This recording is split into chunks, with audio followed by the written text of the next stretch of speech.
यहाँ क्या कर रहे हो? क्या सहर को दोबारा तंग करना शुरू कर दिया है?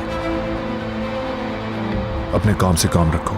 तुम्हें इससे कोई मतलब नहीं कि मैं यहाँ क्या कर रहा हूँ। ठीक है फिरात, अली आ गया है, मैं देखती हूँ। शुक्रिया।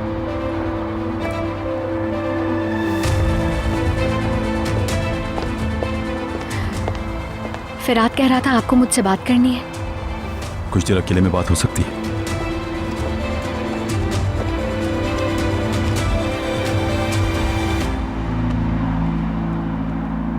सहर, जो मैं तुम्हें बता रहा हूं उसे साबित करने की पोजीशन में नहीं हूं, मगर तुम्हें वार्निंग देना मेरा फर्ज है।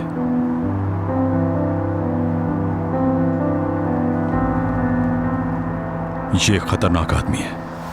तुम्हारे साथ जो कुछ भी हुआ था उस सब के पीछे यही है।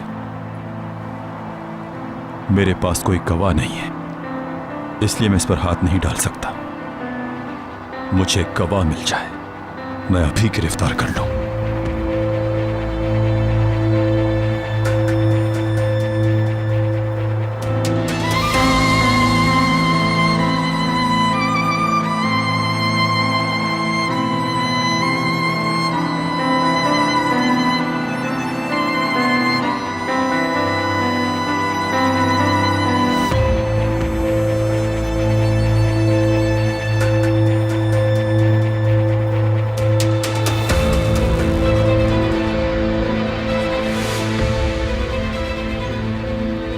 जितना नुकसान पहुंचाया है काफी नहीं है क्या?